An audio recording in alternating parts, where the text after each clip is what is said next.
গাড়ি কিনতে গিয়ে কী মহা মুশকিলে পড়লাম। Hello friends, welcome to my channel. Second time আমরা গাড়িটা চয়েস করতে গেছিলাম। আমরা ফুল চয়েস করে এসেছি, সব কিছু দাম টাম সব ঠিকঠাক হয়ে গেছে। এখন একটা টেস্ট ড্রাইভ দিচ্ছি যে গ্যারেজে আমাদের গাড়িটা ঢোকে কিনা। তো আমরা যথারীতি বাড়ির উদ্দেশ্যে চলে এসেছি গাড়ি নিয়ে। এটা হচ্ছে একটা টেস্ট ড্রাইভের জন্য, ওদেরই একটা ড্রাইভিং এক্সপিরিয়েন্স করার জন্য একটা গাড়ি। সেম এই গাড়িটাই নেব, কিন্তু অন্য কালার, হুন্ডাইয়ের ভেনু এনলাইন। আগের দিন ক্রিয়েটা চয়েস করেছি, কিন্তু ক্রিয়েটা কোনো রকমই ঢুকানো যাচ্ছিল না। একটা দক্ষ ড্রাইভার এসেছিল, সে ঢুকাতে গিয়ে গাড়িতে স্ক্র্যাচ পড়ে গেছে। তো এবার আর রিস্ক নিল না, আর একটু ছোটো সাইজেরই গাড়ি দেখছিলাম, বাবা এসে গ্যারেজটা খুলে দিল। তারপরে এখন গাড়ি ঢোকানোর জন্য ট্রাই করছে, কিন্তু দুঃখবশত ব্যাপার হচ্ছে কি কোনো রকমে গাড়িটা ঢুকছিল না। প্রথমে ব্যাক থেকে ট্রাই করছিল ড্রাইভার, কিন্তু কোনো রকমে গাড়িটা ঢুকছে না।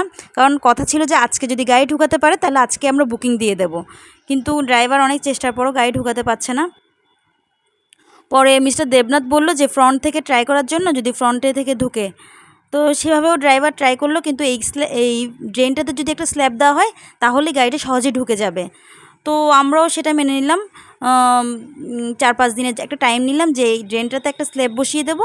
স্ল্যাব বসিয়ে দেওয়ার পর তারপর আবার গাড়িটা নিয়ে আসবে, যদি তখন গাড়িটা ঠিকঠাক ঢোকে তখনই আমরা বুকিং করব।